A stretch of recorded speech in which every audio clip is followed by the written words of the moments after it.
kids turn it faster than coaches. I'm going to try to do it Friday, do it in the morning. But I do think the thing that's got us in a great position right now, I believe, Sean, with recruiting, with the attitude of our fans, Texas fans, in my estimation, when we got here in '98, would have left the Rose Bowl at halftime.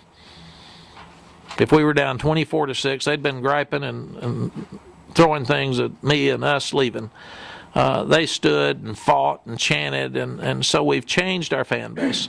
Our fan base thinks we're going to win every week, and we've gone from 35-7 down to win.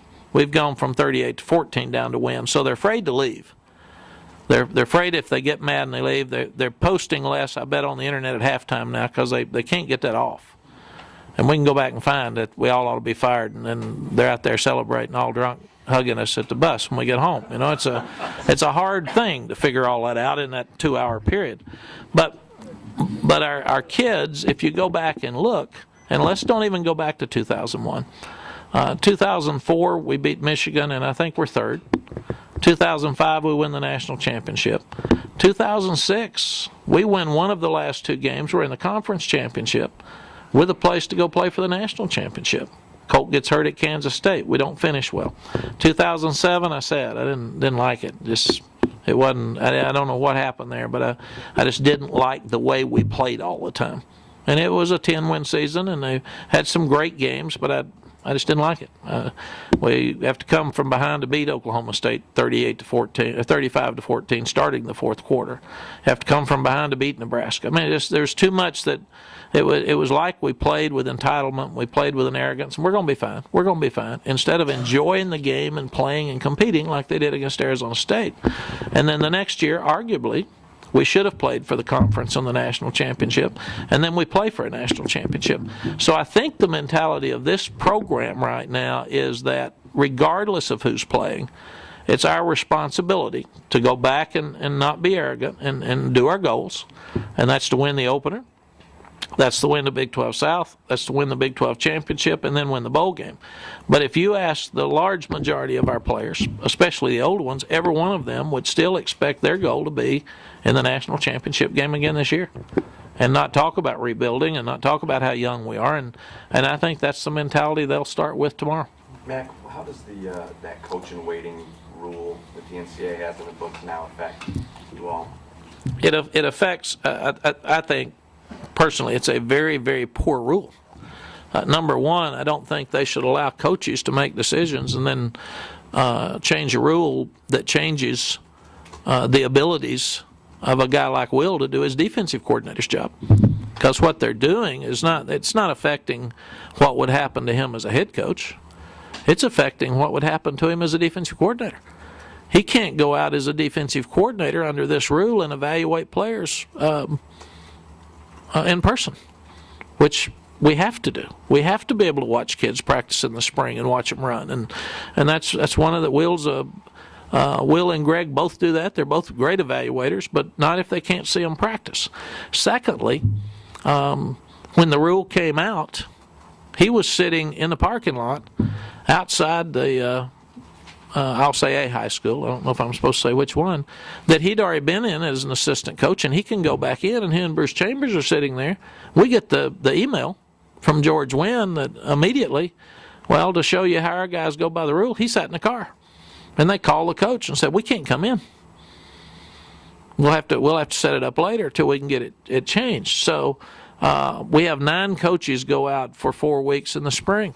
He would not be able to go out. So it also puts more pressure on your staff to stretch the staff that only 8 coaches could go cover all your recruiting. So not only it is a much bigger factor to limit what his abilities to do his job as defensive coordinator as it is about future head coach. It's not doing anything for him as a future head coach that he couldn't do as a defensive coordinator. All he's doing is being out. He stays out anyway, all spring looking at kids, and he meets high school coaches. And that's where the rule, I think, is wrong. He's not a head coach. Are you confident the appeal will be appealed? I'm never confident about anything. Could you change the wording in his contract to make it a verbal? I have not talked to DeLoss. DeLoss feels like that it's something that they're really looking at, because it only affects 2 schools in America out of 120. But I would think, Alan, because we are limiting Will's abilities to do his job as a defensive coordinator, so not only did we not gain an advantage, we really got hurt with our day-to-day work ethic with this rule change that we will obviously have to sit down and look at it unless it's changed. I'm fully confident that it'll be changed. If it's not, then we'll have to look at it. Why do you think they did it? Well, I don't know. It supposedly came out of the Big East, so I would think it had more to do with Maryland than us.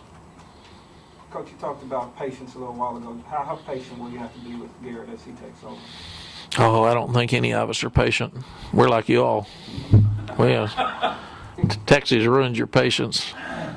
It's so bad now. A guy walks out there just like you all. We watch him. He doesn't look great in the first practice. And we're saying, oh, gosh, I don't know if he's as good as we thought. And I said, yeah, well, yeah, he hadn't eaten his first meal. He hadn't gone to his first class. So let's give him at least 3 days before we decide he can't ever play.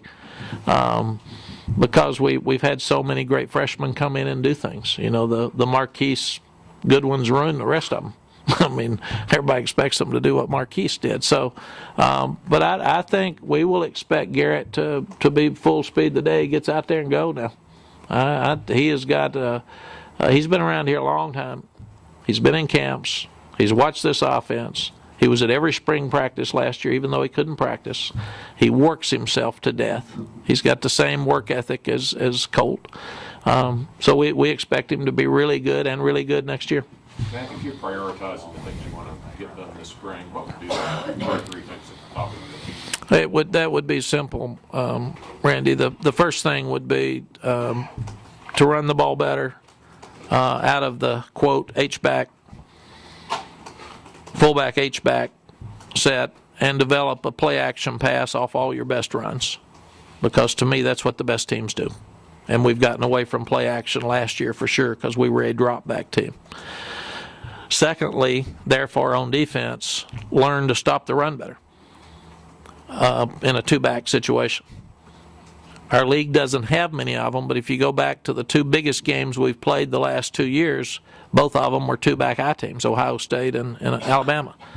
So for us to continue to be in the national picture and win the national game, we're going to play a team most likely that may have 2 backs and run it right down your throat. So that philosophy hurts you as a team. We're leading the nation in rush defense, but haven't played any 2-back teams that run the ball downhill.